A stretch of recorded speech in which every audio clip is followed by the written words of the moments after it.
There we come. I'll say that sounds familiar. Places and events in Tuscaloosa, Alabama. You can join in the conversation by calling 205-723-0711. Do you just want me to stick it? Again, to join the show, call 205-723-0711. Or you can message us at the Catfish Tuscaloosa app. Now, live, Lisa Jones and Johnnie Aycock.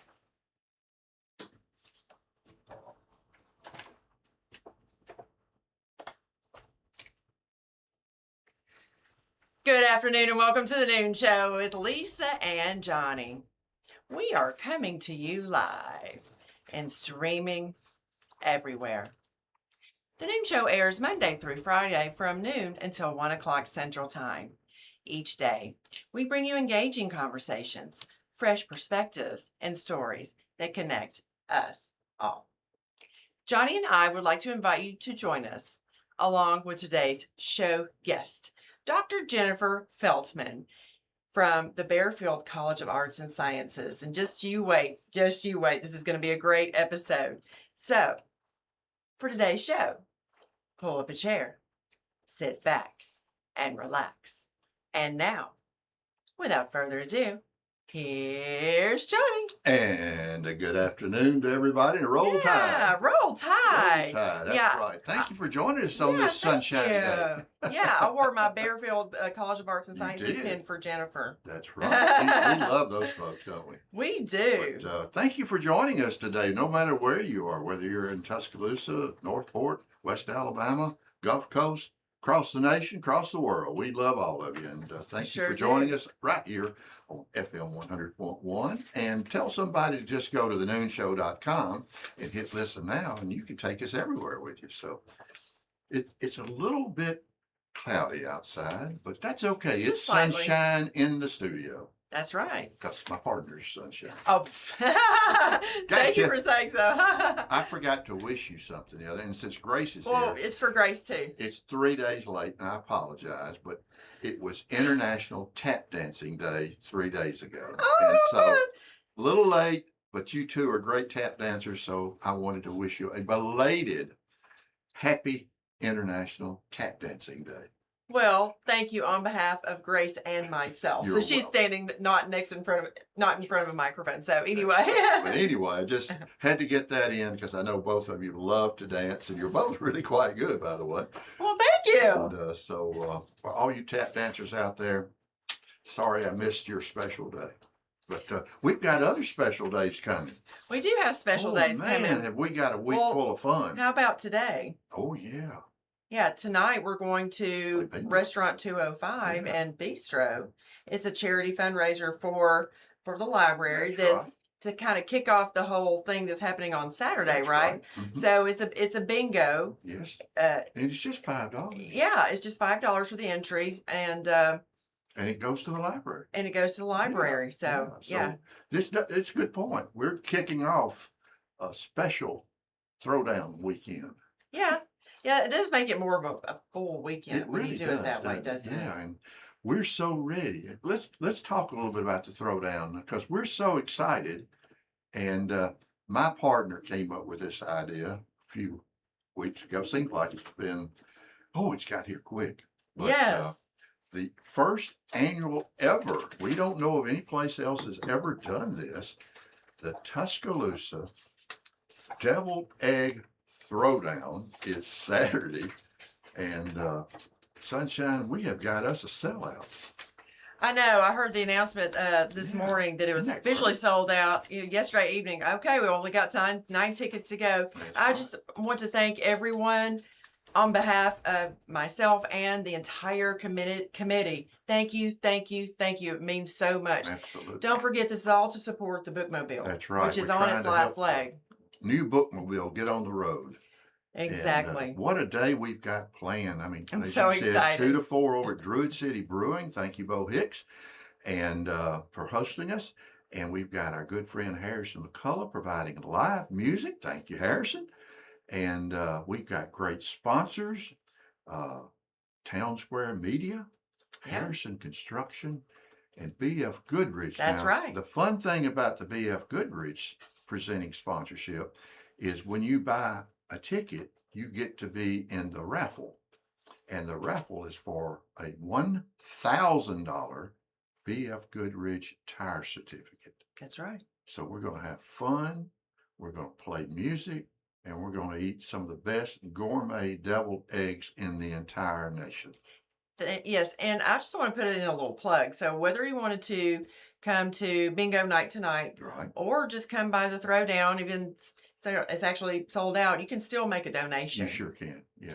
So it all goes to the bookmobile, and as we revealed the last time that we had the library ladies on the show, which was what, 2-3 weeks ago? A couple weeks ago. Couple weeks ago. Mhm. And anyway, the brakes actually went out when one of the library person, Driving and the old that one. is not okay. Isn't that unsafe? It's so unsafe. It's not okay. But as we've talked about over the last few weeks, the bookmobile touches so many lives. And without it, there's some kids that would not have opportunity to read.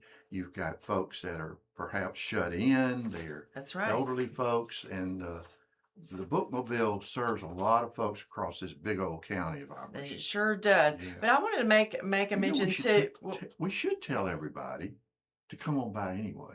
Yeah. Don't let just come on by. Yeah, and I want to go ahead and mention this is tomorrow night, the Bloody Tuesday banquet. Our good friend Ramsey O'Daniel. Yes. Mm-hmm. So he heads that up, and so this is to honor the foot soldiers from Bloody Tuesday. That's going to be at Beulah Baptist Church on, tomorrow. I almost said May 20th. Tomorrow night. So that's from 6 to 8. Admission is $40. So it all goes to a great cause, and he framed it as a sort of a community conversation. It really is. To talk about what happened. Such a part of our civil rights history here in Tuscaloosa, a major pivotal moment in the civil rights movement, actually not only here, but across the nation. So that's right. You want to participate. Always a very moving, inspiring evening. Yes, and we have, as previously mentioned, we have Grace Maricello from the Bama Theater. Thank you for coming back to see us, Grace. Thank you guys for having me. I appreciate Hi, Grace. it. Hello, how's it Always going? good We to see want to you. know what you got going on at the Bama Theater. So much. Yes, There's you always do. so much going on at the Bama Theater. And I know last time I was here, I alluded to an announcement that we had, but I wasn't able to share it just yet. But I can now. 2026, 2027, our Bama Art House movie list has just been released. Oh, yes. Yes. What a list. And Whoa.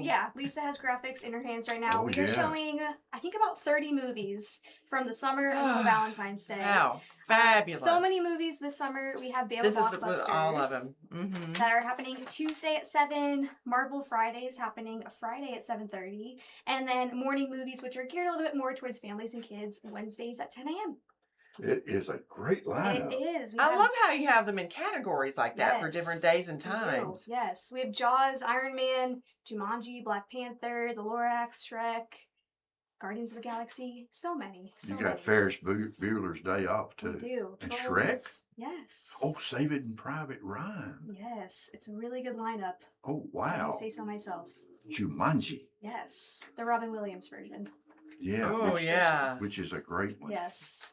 Yes. What a fun thing to be doing. Go to Yes. the movies at the beautiful historic Bama Theater. Absolutely. And get you a box of that good popcorn. Oh, yes. And if you want to see multiple films in that lineup, you can purchase a punch card for only $70. And that gets you into 10 films of your choice. And that expires on July 31st. Wait, So, how do I get my tickets? Go to tuscarts.org, TUSCARTS.org, or visit our box office. If my math is, that's only Oh. $7 a movie. Yes. Wait, don't you, Great. I'm old fashioned. Don't you have a phone number? We do. 205-758-5195. Oh, okay. Thanks. I Yes. love that. But only Of during course. regular box office hours, right? Correct. Yes. Right. correct. Which are what? Which, in the summer, they'll be 9 to 1, Monday through Friday. Oh, that's fair. I like Yeah. that. I like this summer, like, you know, Half yeah, days vibe. of it. Yeah, it's a great vibe. I love that. Yes. What's getting my attention is $7 a movie. Yes, it's a great deal. And you can always buy it for your family, too, and then Yes. use those punches however you choose, so you can get your whole family. And popcorn's Movie. cheap, too. It is, and if you want to do an unlimited popcorn add-on, that is only an extra $15. Well, you know who likes to watch movies, Grace? Who? Dads. That's true. And you know what's coming up? What? Father's Day. Day. That would make a Father's Day great gift. Father's Day gift. So Hint, sure, hint, or if you I'm a missed father. Mother's Day. So how? Yeah. So is this something that like, if I wanted to get this for my dad, is this something I could buy and present to him somehow, or is it only electronic? I mean, it's okay. We do have physical punch cards, or if you want your physical copy of your ticket, we can print them off for you happily at the box office. I like that. I love options. Yes. I love that. Yeah, dads. Yeah, ladies, for all the men in your life, or that's your Mhm. father or your husband. You Late know, graduation gifts. That's your a great- birthday this Or your summer. co-host. Exactly. Yeah. just You for the never sake of know. argument, hint, hint, hint. Or for your interns, I hear them That- saying over there. Well, They're thinking it. There's nothing like sitting in the Bama. They want to go and watch the movies. Yes. I mean, so cool to be in the Bama. Yes, it is. See it on the big is. screen. Absolutely. We're Wow. really excited about it. I love these graphics. I'm so taken with this one in particular with Shrek and the princess with her attitude sitting behind her. So cute. And this, I vibe so much with Ferris Bueller's Day Off. I don't know love why, it. because I'm not an adventurous person. Maybe it's because I like to live vicariously through others, which, of course, the movies are a great way. It's Great way to do It's that. escapism. Mm-hmm. Just I go love and, Ferris and just, say, Yeah, me look, too. maybe you're stressed out. Look, just keep it in your mind. Tell us again loosely the actual schedule and theme days. Yes, so Tuesdays at 7, select summer Tuesdays, of course. There's like a week here and there for 4th of July that we are observing, but I understand. that is our Bama Blockbusters, which is films like Jaws and Jumanji. We I are like having that our category, yes. Morning movies, which is select Wednesdays at 10 a.m., which is like Chicken Little, The Lorax, Shrek. That's cute. And then we are having our Marvel Fridays, Marvel movies, on select Fridays at 7:30 p.m. I love It's like Marvel Iron Man movies. versus the Galaxy.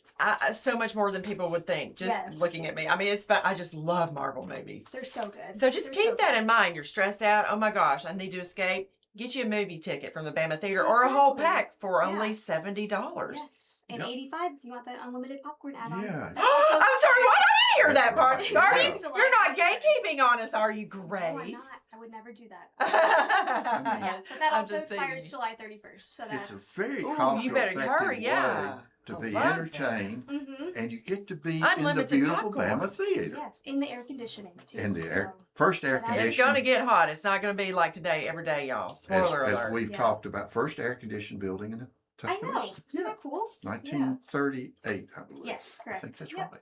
Yeah. But Grace, you guys do such good work. Thank You you. always got something for the community There's going always on. something going on. That's right. Always. And Grace is always just a delight to come visit with us. Oh, thank you. I appreciate it. But yeah, She's a- tickets are available in that full schedule at tuscarts.org on our website. TuskArts.org. TUSCARTS. That's right. Yep. That's right. Thanks for coming by to see us and always being a ray of Thank sunshine. you so Yeah. much. I appreciate Yeah, it. I see. I'm so fortunate. I'm surrounded by beautiful ladies and sunshine. Now we got two great looking interns though. But it's sunshine in this studio. Always great to see you, Grace. Thank I you, love guys too. that you bring the updates to us. It's so nice. Of Yes. course. I'm happy to. I appreciate you guys having us on. Okay, so and again, happy belated International Tap You Dancing too. Day. I didn't even know. That's right. Yeah. 25th. Shout out to the syncopated ladies as well, right? Mhm. Absolutely. Next year. Let's have Love the the syncopated syncopated. ladies here. That'd be great. Wouldn't that be You wonderful? hear that, That'd Grace? be great. That's a Bama Theater that they can arrange that. Yeah. Yes. That's Mhm. right. Are That's they right. coming back? I don't know as of yet. Okay. But the schedule for next season is still, we're figuring it out. So We want to put in our request for the syncopated I would ladies. love that. Me Yeah. too. Yeah. Yeah. I miss them. Me too. Yeah. They're great. Yeah. Maud and the whole group. Maud and Chloe and That's the rest. right. Yeah, all Whole of them. group. Yeah. Yeah, but I just wanted to mention, Grace, a couple things. So if you're thinking that quilting is just fabric and thread, no. Mm-mm. Think again, right? That's right. Because happening May 24th through May 30th. That means you've got only a few more days. Tuscaloosa is showcasing. That's the word I'm trying to get out. Right. Showcasing something that's part art, it's part history, and it's all heart. I like the way you said that. Okay, so Grace, Cotton Cloth and Community, it's on display right now, and for you too, Jennifer, at the Moore Wilson Gallery inside the Randall Welcome Center, and it's unlike anything you'd actually expect. That's right. We're talking quilting traditions from across all of Alabama. Right. Each piece telling a story that's been passed down for generations. Exactly. And you're going to see the bicentennial quilt. Y'all, that was created for Tuscaloosa's 200th anniversary. And there's even a quilt that's made by University of Alabama students. Yeah, it's a powerhouse collaboration between the Gorgas House Museum, UA Museums, the Freedom Quilting Bee Legacy, and our friends at the Bearfield College of Arts and Sciences. Yeah, shout out to you. It's colorful, it's meaningful, and it connects you to the people and stories that help to shape our state. That's right, but make plans now because it ends this weekend, May 24th through the 30th, but don't wait. Well, please, it ends It's wrapping up on Saturday, y'all. It's Saturday. It's That's almost right. over. Yeah, so Cotton Cloth and Community, it's only for a limited time. From our friends again at the Bearfield College of Arts and Sciences. Roll Tide and roll research. Yeah. That's right. And you know, we have something else exciting, Jennifer do and indeed. Grace. So we are right in the middle of celebrating Hudson Pool's 41 wonderful years in business with a big anniversary sale happening now through May the 30th. That's right. And that ends on Saturday, folks. And you can save Everything up is to on Saturday. 60% off of fine jewelry and gifts throughout the store. It's the perfect time to shop for like graduations and anniversaries and birthdays, all those special occasions that are coming up over the next couple of months. That's and right. just because. That's right. I guess you know where me and Jennifer and Grace are going right as soon as we go off the air. I can imagine. So Hudson Pool has a beautiful selection of fine jewelry, sparkling diamonds, watches, and unique gifts for every style and every budget. That's right. And imagine for 4 decades in this community they've been serving us. And Hudson Pool is still the most trusted name in fine jewelry and personal service. Okay, but don't wait too long. Time is really short. You're going to want to shop now for the best selection during this sale. Yes. Head down there today. That's right. 1111 Greensboro Avenue in beautiful downtown T-Town. Celebrate life's special moments with something unforgettable. Go see our friends at Hudson Pool today. Y'all tell them that Lisa and Johnny sent you. That's right. All right, guys, when we come back from the break, we are going to have Dr. Jennifer Feltman talking about her work with Notre Dame Cathedral. Isn't that interesting? You've been listening to The Noon Show on FM 100.1. Don't go away. We will be right back.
Thank you. And Nice welcome to meet you. back to the news Yeah, show, welcome back. where this is fun radio, folks. Yeah. And we like to tell stories. And our guests are always fascinating with interesting things that probably you've never heard about. And so Could we are be. delighted you're with us. Hope you're going to enjoy the show. And Sunshine, we have got a really cool subject today. Yeah, so our guest today, Dr. Jennifer Feltman from the University of Alabama at Roll Tide, has worked on at the actual restoration site of Notre Dame following the devastating fire that stunned the world. She's helping uncover lost medieval sculptures, reconstruct centuries-old artwork with 3D modeling and AI, and solve mysteries hidden inside one of the most iconic buildings in human history. Dr. Jennifer Feltman, welcome to the Noon Show studio. Thank you for having me. Hey, Jennifer. Thank you it's really, so much for coming. As we were walking down the hall as you were coming in, I said, it's mind-boggling because It is mind-boggling. If you've been to Notre Dame, and I had that great privilege one time, it's just absolutely, it's mind-boggling what you're dealing with in the restoration of this fantastic cathedral. Yeah, the scale of that building is incredible. It took I've never centuries. been It there, took I centuries wish. to build in the Middle Ages. And And how old was it at the time of the fire? oh, at the time of the fire, that's a good question because the site goes back to the Roman period. There was a 4th century basilica on the site. Oh my goodness. It was rebuilt in the 1100s, so the 12th century. Mhm. So most of what we saw burned was a 12th, 13th century building. Oh my goodness. Oh my gosh. How fragile is that? Well, it's fragile when you set fire to it and you lose the roof. And that was what most people don't realize. When the roof was taken away from the building, the stones were very fragile. A heavy wind could have caused collapse. So it was really important that they got in there quickly and stabilized that structure. So And of course, Yeah. the obvious question is, how did you How did you get involved? Exactly. right. Well, I've been working on French monuments for about 20 years now on another cathedral dedicated to Notre Dame farther in the north in the city of Reims. Sure. And so Sure. I have French professor colleagues who said, hey, Jennifer, do you want to be involved with a research team? We're organizing teams that will be involved with studying the building. And I was like, of course. I was going to say, that makes sense. You're You already, said yes. right. yes. You're already part of their I- community, yeah. right? Yeah. Yeah, Right. Twist my arm. Yeah. Okay. Don't throw me into the briar patch. So when did your involvement with Notre Dame start? Kind of Yeah. how you got connected and how all this has worked. Well, go back to 2019 in April. We were all watching that fire transpire. Yeah. Where were you? I was here in Tuscaloosa. Mm. I was on my internet watching it blow up. People are sending me emails and checking on me saying, hey, Jennifer, Notre Dame's on fire. Are you okay? And I found that really interesting that a building thousands of miles away would somehow affect me here in Tuscaloosa. But you've dedicated your life to Gothic cathedrals. Indeed. But I found that it's not just me. It's many people. The whole world was upset by this, and there was an outpouring Sure. of funds for the building. Oh, you cried. And everybody was upset. Indeed. I didn't cry as much, though, until I actually saw the building. Yeah. So basically, 2019, I got involved with the group of researchers. But, it was COVID, so we couldn't travel. If you That's think about right. it, COVID, That's right. COVID broke out that next year. That's true. And so it was 2021 in September when I first met the team that I've been Zooming with. Had you had a connection to Notre Dame prior to the fire? I did. Part of my dissertation focused on some of the sculptures that are on the doorway you enter through today. Okay. Oh. And so okay. you already had some connection. So Right. Yeah. And I had to propose a research project, and Mhm. I've been wanting to study the paints that are on those sculptures. And because of the fire, strangely, we had a new kind of access to the building that had never been possible before. Oh. It was yeah, a bit. it It was a bit like an autopsy. Okay. Yeah. It's Oh, opened up, in the sense that we got to study and analyze things we wouldn't see before. But the good news is the building was going to come back to life. how did you mention COVID kind of slowed? What happened during that time in the physical structure? I mean, how did they protect it? Well, the first thing they did was to check the site for anything that needed to be removed immediately. So artifacts, relics, paintings, those things were taken out. And then engineers were putting in structures to support the building from failing. So they put in wooden frameworks, a false floor that was really like a ceiling that we actually were able to use and access later on. So how much of the original structure is being preserved for reconstruction? Or is it being completely rebuilt? Well, everything that was lost was rebuilt. So we lost the entire wood of the roof, the metal of the roof, the spire. If you go to the cathedral today, it's entirely new, but you wouldn't know it. It was built exactly the way it burned. So we had scans, digital scans of that material, and then the artisans who knew how to make this by hand from wood, from stone, from lead is what was put back onto the roof. What's the status of the cathedral today? That's what I was about to say. Yeah. Yeah, so even though it's open to the public, it's been open since December the 8th to the public, 2024, it is still under construction in the eastern part, the upstairs part, the chevet. They're replacing stones. There's work that had to be done on the flying buttresses that needed to be done before the fire. And actually, the fire happened in the context of a restoration that was ongoing. So I think it will be until 2030 that some of this work continues. Really? Right. And they're also doing plans. There's a plan for a new museum of Notre Dame that's going to be to the left of the building if you're standing out in the front of it, in the Hotel Dieu. And there are excavations going on right now. So there's lots of activity on the site. Although it's open to the public, you don't even need a ticket to reserve. You can just go ahead and visit. Wow. Always at This the is same amazing. time. It's- Book your ticket. You need the plane ticket, right? But that's about it. Wow. And so your work, let's get to your specific work. Kind of help our audience understand what your role has been. Right. So I'm an art historian. I work on sculptures on buildings that were Yeah. carved by masons centuries ago. And we want to understand what those meant to the people in the Middle Ages. And we also want to preserve those for the long time for the future. So one of the things I was doing is called photogrammetry. It's a process of digital photography where we can make precise 3D models of what was on the building.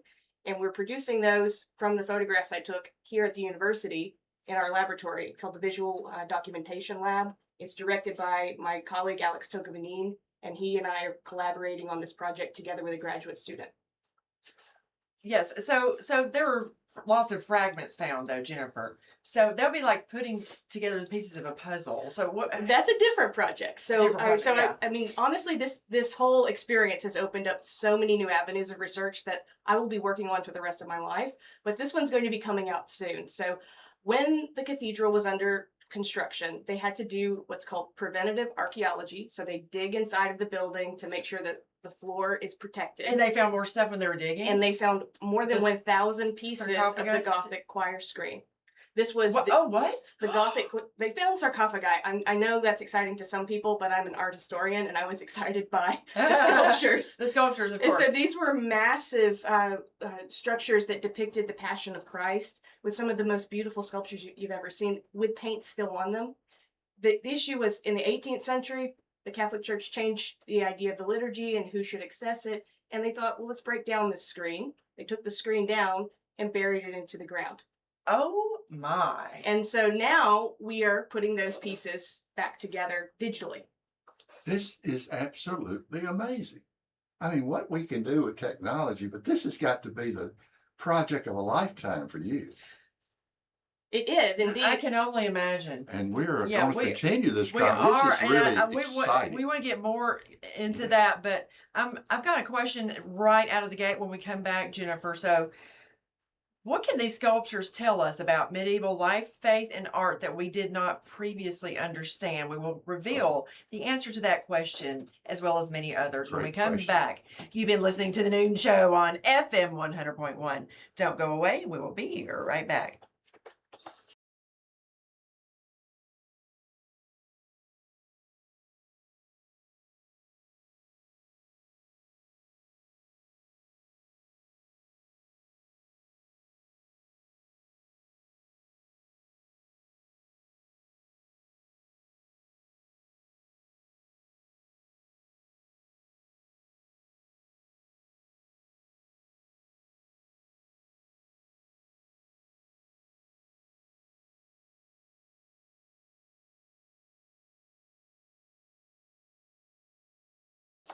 And welcome back to the Yeah, Noon welcome Show back. right here on FM 100.1, home of fun radio and sunshine. We have got a fascinating conversation going on with Dr. Jennifer Feltman. We do. Now, Jennifer was telling us something off the air that she wants to reveal to the listeners. Let's start with that. But then I also would like to get the answer to that question, Jennifer. What can the sculptures tell us about medieval life, faith, and art that we didn't previously understand? Okay, well, quickly, the most exciting thing that I've been involved with was a discovery about a sculpture that resides in the United States. Today, it's at Duke University at the National Museum. It's a severed head, a Gothic head that was a part of the choir screen of Notre Dame, as it turns out. They covered some of this in the Lost Tombs of Notre Dame on PBS Nova, but essentially I was able to bring a chemist from France with me to test some of the pigments on this stone, and we've been able to match them to both the technique and the date of the paints on the things that have just been excavated. So Wow. hopefully you'll see more about this in research that we have going on. Publications take some time, so we're waiting on our publication to come out. Wow. Of course. Mind blowing is kind of an understatement. It was very Yeah. exciting, and with our digital scanning at UA, I was able to take my colleague with me to the Nasher. We made a digital scan. Then that digital scan became something I could carry with me on an iPad to the archaeological site where we were working, and we could look at things in 3 dimensions together. So that's an aspect where technology and art history really benefit one another. Yeah. We were going to get around to that eventually. So tell us how the technology is helping you with this restoration process. Well, I mean, one of the things that we've learned through the restoration is that you need both technology and traditional skills. And so I already mentioned that to rebuild the whole of the roof and spire, we had a LiDAR or laser scan of that building that was so precise that we knew the exact dimensions. But dimensions are not good enough when you need to reconstruct something using ancient medieval techniques. You need people who are trained in those skills. So it was really those two things going together. But sometimes Wow. the technology can help to streamline the process in some ways. It can, absolutely. So the time frame for this construction project, 4 or 5 years, I mean, it seemed insane, but it was possible. Especially when you're talking about this was built over centuries originally. Absolutely. But when you have technology, when you have the funding and the political will to get it done, it gets done. That's right. I've often thought, once I learned about some of these cathedrals in Europe and other buildings that took so long. Think about it, Jennifer. So you're on this construction project and you know that it will not be completed before you die. There's no way. I mean, if you think about it, it's just amazing. It really is. Yeah. When the bishop who created Notre Dame in the 12th century started it, he knew it probably wouldn't be finished in his lifetime. That's amazing. Another message that Jennifer has, how important it is to connect technology to skilled trades. That's That's right. right. Yeah. That's amazing, because who would have thought that, we're in this age of AI and all this stuff, but it does not take away. It is a tool that helps those skilled tradesmen do the kind of things that only they can do. That's exactly right. Right now, we have a project with Google Summer of Code where we're working with AI to look for matches between broken fragments. So to put things together that we would do manually, it's very difficult to train a computer to do this. The human eye can see things much Yeah. more rapidly. So we envision it not as something that would replace a human, but only as a tool that could speed up a process that otherwise might not be completed. And you'll be traveling back and forth to Notre Dame for quite a while. As long as I can Yeah. fund it. At least through 2030 or the funding runs out. Right. Well, I will be working on Gothic cathedrals for the rest of my life, but I will travel there this summer. We have a project called Notre Dame in Color. This is our collaborative project that I direct. So it's an international project, but it does involve UA faculty. I'm working on digital aspects, but there's also the traditional looking in archives, writing a book. And so there's a book that will be coming out, and I'll be working on that this summer.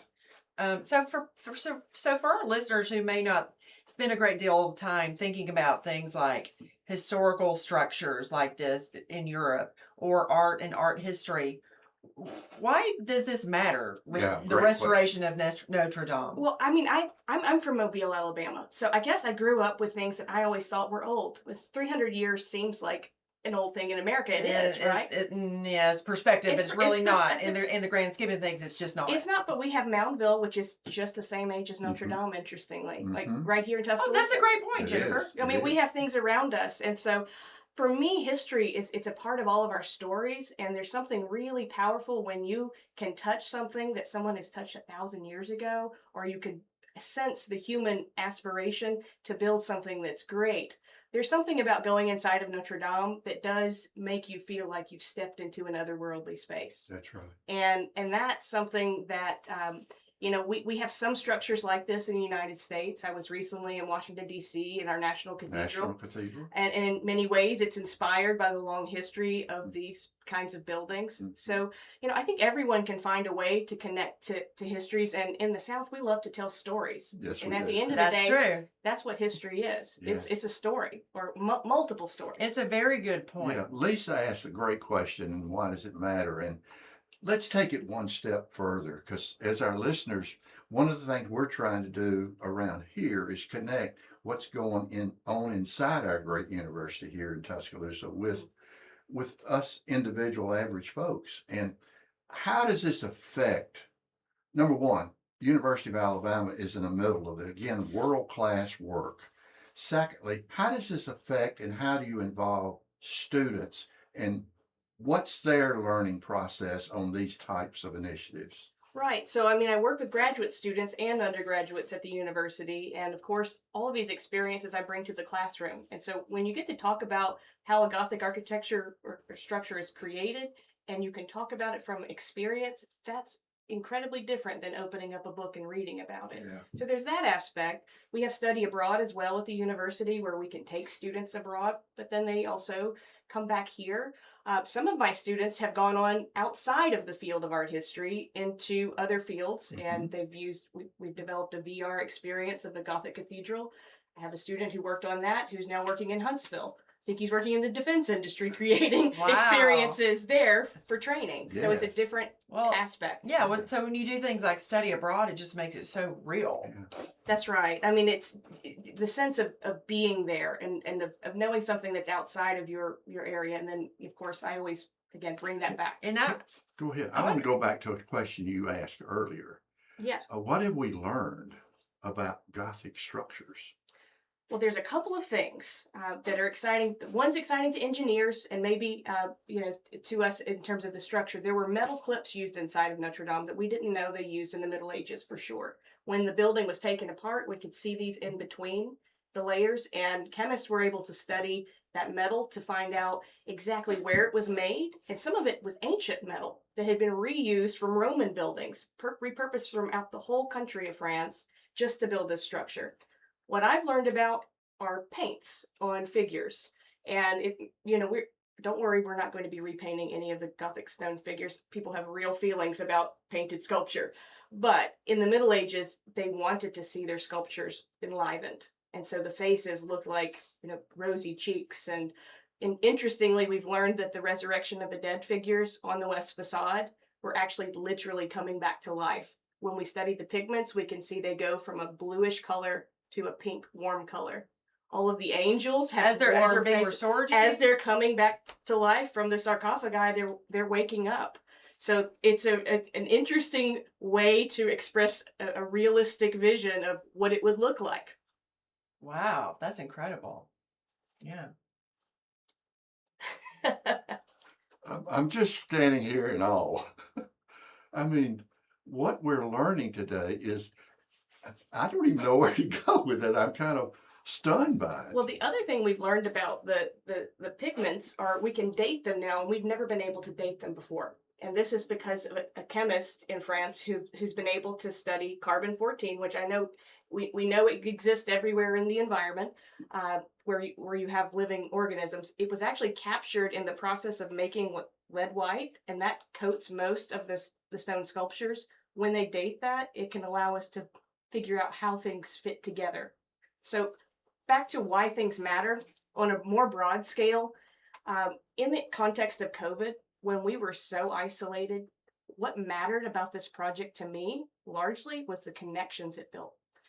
Working on research, international research, builds connections across countries, across cultures, and then quite literally, we were able to put things back together that came out of the ground that were broken. And there was just something really beautiful and satisfying about that. And I think that's one of the things in my research that I'm really interested in trying to tap into more. What are these things that make connections, that connect the human, that connect the things and the stories that all make us, want to do this work together? So I was kind of wondering. So you're saying that there were some clips or materials used from Roman times from Rome. Wonder what makes these materials so sturdy. Well, iron. I mean, it's iron, so Yeah. you can melt down iron and reuse it. And basically, it's if they're no longer using a temple dedicated to another god, it's in ruins. That's useful material. So there's a certain degree of sort practicality. recycling. It's recycling, absolutely. But yeah, I would like to expand on the idea of why it matters in a more worldly way, I guess, if you're not into history, not into the art, but you think about things like economics. I mean, that's a tourism draw for the area, right? Millions of people have gone into this building since it's been reopened. Americans, I think, were maybe 10% of the donations to rebuild the cathedral. I've spoken across this country, and there's an incredible sense of how significant the monument is for our culture, even. Yeah, at the very least, right. There's a sense of pride attached to it. But you know, it's tourism for the area, and it stands there as even if you don't know what it is. Everybody knows what Notre Dame, right? Right. Well, when I saw the roof without its spire, it was just so depressing to see Paris that way. This is the heart of the city, and so it had to be rebuilt, right? And it brings people to the city. By the way, when you visit, there is one experience you should do. What's that? It is climbing the tower. On the south side, so it's the main entrance, but it's the south tower, so it's on the right when you're looking at the building. You do have to book this ahead of time with the Historic Monuments website, but you get to walk up a curving staircase. I think it's 430 or so stairs. They have little emergency buttons along the way if you need them. But when you get to the top, I promise you it's a better view than the Eiffel Tower. You get a 360 view of the whole of the city. You get to look down onto the roof. You get to see the spire that's been rebuilt. And actually, some of the pieces that are on the spire are from the one that burned. Before it caught fire, they had just taken some massive sculptures of the apostles and Christ down. Oh, wow. And so those were preserved. They were put back on the building, and they were cleaned and put back on the building. And so when you're standing on top of this, you can look down at it, and then you can wave in the distance to the Eiffel Tower. Oh my goodness. I love it. This just blows me away. It does me It's too. just, you know, and Notre Dame is probably one of the cathedrals that we do all kind of take personal because we all know about it. Whether you've been there or not, we all know it. That's right. But it's time to go to break. Yeah. And what I'm going to want to know from Jennifer when we come back, what is the most surprising misconception people have in general about Gothic cathedrals? Y'all stay with us. You've been listening to The Noon Show on FM 100.1. Don't go away. We will be here right back.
Thank you, and I bet you're doing the same thing I am. It's just the only term I can come up with, Lisa, is mind-boggling. This is something else. Yeah. So we'll get back to Dr. Jennifer Feltman in just a second. That's right. But Johnnie, you've been banking with Bryant Bank since the beginning, and that's really impressive. Well, it doesn't feel that long. It's been over 20 years now. Yeah, well, what keeps you there after all this time? You know, I'm like every other customer. They make things so easy. There's no confusion, no pressure, just really good people helping you to do things right.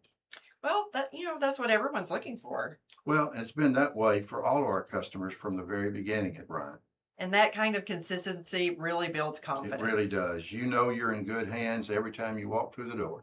That peace of mind is everything. Absolutely, it sure is. It sure is, exactly. And you can visit Bryant Bank in any one of their beautiful locations, North River, Northport, and beautiful downtown T-Town, or online at bryantbank.com. And remember, Bryant Bank is an equal housing lender and a member of FDIC. Go see our friends at Bryant Bank today. Okay, Jennifer, lay it on us. What's the most surprising misconception people have about Gothic cathedrals? That they're dark, mysterious things.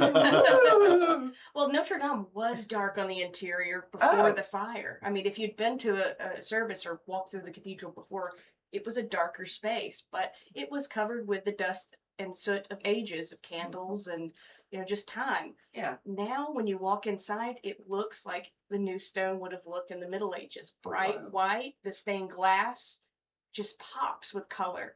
And that is actually what the original designers of Gothic architecture thought about it like. Wow. Well, speaking of that, when was it first? You're talking about candles and dark Gothic cathedrals.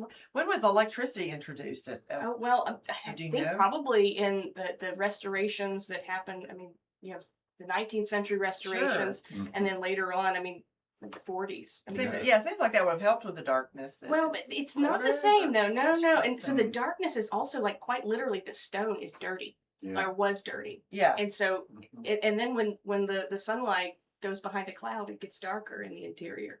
But in the Middle Ages, the person who's sometimes credited with initiating the idea, I have to say Abbot Suger, and now you've been taught about Gothic architecture. He called it the new light, and he thought about light being like God. The cathedral itself Yeah. was supposed to be like God's light, and stained glass was the best metaphor for that because it was something that brought in multiple spectrums of color. I just got chills, Jennifer. But it Oh was my immaterial, gosh. something you can see but not, or perceive but not That's touch. amazing. And it was supposed to be like a new Jerusalem that was Yeah. coming down from heaven, like you hear of it described in the In the Book of Bible, Revelation. yeah. Yeah. So, Jennifer, will you That's let me amazing. know if you have any openings for somebody to carry your luggage or be your personal assistant the next time you Oh. go? I would love to Great tag along. idea.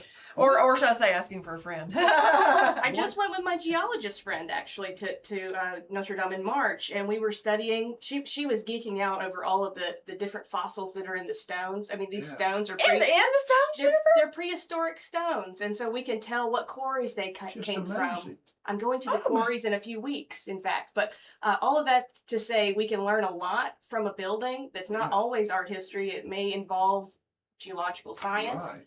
may involve chemistry, Can I those take sorts of things. this is an off the wall question. You just have to part on the noon show, and Lisa has been an important part of this. We have brought on researchers from several disciplines, and I'm thinking about the Center for Material Research. Oh, yeah. Is some of this being shared across colleges, for example, in engineering, and are they learning anything about materials that they can apply to today's research? Right. Well, I've been having discussions with some of those folks, so stay tuned here at the university. But more largely speaking, I've been involved with a project that studies the history of stone using nuclear technology. We'll bombard the stone with gamma radiation at a reactor, and this will give us the chemical profile, and you can use it to match a stone to other stones. And it was the first clue that led me to look at that head that was at Duke University. So material science and art history absolutely are compatible. Right. Yeah. And I can't help but wonder. So we had Dr. Greg Thompson, the executive director of AMI, on the show, and he came on a second time and invited Dr. Arvin, and forgive me, I can't pronounce the last name, but he's the president of the International Concrete Society. Okay. And we talked about self-healing concrete. Has that been introduced in Notre Dame at all? Not- that technology. Not concrete. I mean, what they did, I can tell you what they did to clean the interior. And it was less so concrete, but they used latex, sprayed latex onto the surface. One of the problems was when the fire happened, they had to douse it with water. That soaked all of this limestone, which is very porous, and that was another structural problem. So they had to dry it Okay. out. So they sprayed this latex onto the surface, and that helped in part. They also used poultices. That's what they're called. I think the poultices were the part that really helped to dry it. I'm getting ahead of myself. The latex helped to clean it. They had to also remove the lead dust that happened when the roof vaporized. So the lead roof vaporized in the fire. All that dust falls. That had to be abated. So absolutely that was a part of it. I'm involved with a whole team of material scientists who work for the Historic Monuments Lab. And since the 70s in France, this has been, the material scientists have been the people who've been helping to tell the restorers what materials should be used. They also have a machine called the Advanced Aging Machine, which I try to stay away from.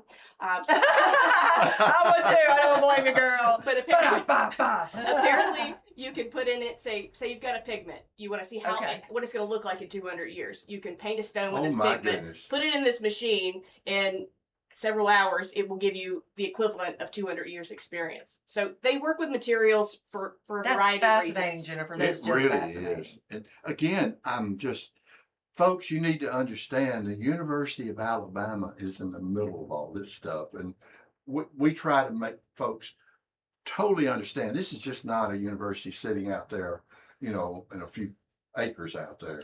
This is a world-class research center. That's right. But Jennifer, would you ever have thought that you would be doing what you're doing today when you first got I want to know what sparked your interest, first of all, in art and art history. But and the second part is, would you ever have dreamed that it would lead you here? Huge question. Quickly, as a child at Dauphin Way Baptist in Mobile, we were downtown in what's the Math and Science School now. And I remember staring up at this beautiful stained glass. It's a Christ knocking on the door, like Victorian looking figure. And it was just a beautiful, inspiring space. By the way, that glass still exists, and it moved to the new church on I-65. I hope it will be preserved for the future. I don't know the future of it, but that was, those kind of spaces inspired me. But I always wanted to solve puzzles and fix things. And my dad was a mechanic. He worked for Scott Paper Company in Mobile, and he was always just with hands-on doing things. I also love theology. So I wanted to figure out a way I could study basically engineering, theology, and art. And that's what medieval art history and Gothic buildings is.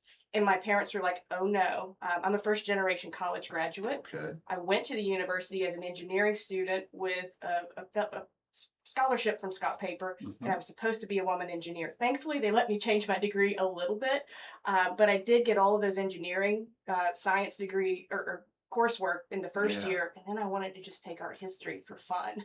So I ended up getting a degree actually in design and art history, and that opened up the pathway to do a graduate degree. And now that I've worked on Notre Dame, my parents are like, okay, that was a good decision. Pretty cool. It was That was a good decision. Again, you're giving a message out to the community that's so important, that these cross-disciplinary studies do make a big difference. I mean, they're all interconnected some way. And so to those out there that may have students at the university or getting ready to send students to college, encourage them to do that cross-disciplinary studies, because it's so beneficial and so important. So did you do any of that through New College or no? No, I did it. I was in the engineering college initially at the university, and then I did my interior design degree actually through HES at the university. How did I miss that part? Interior design. So the design was interior. I would have been in architecture perhaps, but I would have had to go to another place we won't talk about. But in any case, I did art history in arts and sciences.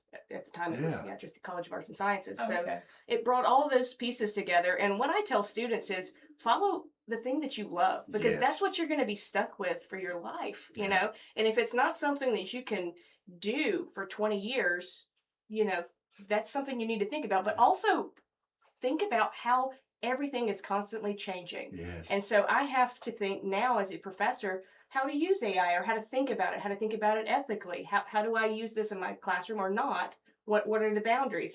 What can technology do and what can't it do? And what part can the humanities bring that just can't be replicated in any other sphere? That's such an important I point. love the way you're talking about having the courage to follow your passion. It makes so much sense. So, I mean, you've got all of this training. You could do any number of things, obviously. But speaking of AI, have you had to adjust in the classroom. I taught a so. writing course this semester. So, and no one wants to read an AI paper. I mean, students out there, if you're listening, we don't want to read an AI paper. We want to read you, and we want you to experience things. And so what I did was to try to reverse engineer the AI project. And I took a topic that I thought the internet knows a lot about this. It could write a halfway decent paper. So I will get the students to take this prompt. What is it like to experience Gothic architecture? And so they had to make AI write something. And then I had them look at it and talk about the ways that it differed from a human experience of that thing. And then I had them to think about what sources was it pulling from? And was it possible for it to write anything that didn't already exist? You know, and so all of these things really got them to think more deeply about what the tools we're using today can do and what they can't do, and what we can do in addition to those kinds of tools that may be irreplaceable. This has been absolutely fascinating. It really has. Jennifer, it's just an absolute delight to meet you, and just continued best wishes on this kind of initiative. I mean, it's such a rare opportunity. Absolutely. Well, I just say roll tide. Roll tide. Roll tide and roll research. That's right. This really has been, and I'm used the term too many times, it's been mind-boggling too, but thank you for helping us understand and relate all the different pieces of this puzzle, because it has application to so many other things in our life. Well, thank you guys for having me, and it's really a pleasure to be at the university and have this sea of research to do. We'll roll tide and keep doing it. And lots of great resources to lean on, right? Yeah. Absolutely. So when is the date of our trip, Jennifer? You want to come with me in June? I'll book the ticket pretty soon. Okay, all right. We'll talk about that more off the air then. Okay, so I'd like to let everyone know that tomorrow on the show we have John Bryant Irvin, and he just happens to be coming on as part of our ongoing Fridays Unplugged series. He's also Hank Williams Jr.'s stepson. Yeah. And shout out to JB, shout out to Lexi, his sister. It's going to be breaking. Right. Y'all, this is a 15-year-old young man, and he's a purist. Yeah. He covers not Hank Williams Jr.'s, but his father's. He Yeah. covers Hank Williams, and it is fascinating It to really see is. him perform. He's performed at the Grand Ole Classic Opry. old voice that you're not going He's to believe. gonna sing for you. He is going to sing Unplugged tomorrow from noon until 1 o'clock, right here, same bat time, same bat channel. But guys, we're out of time. Don't forget to spay or neuter your furry friends and keep those tails wagging with up-to-date vaccinations. For Johnnie Aycock, I'm Lisa Jones, signing off for the Noon Show. But before we go, I'd like to wish everyone a splendiferous rest of their day. See you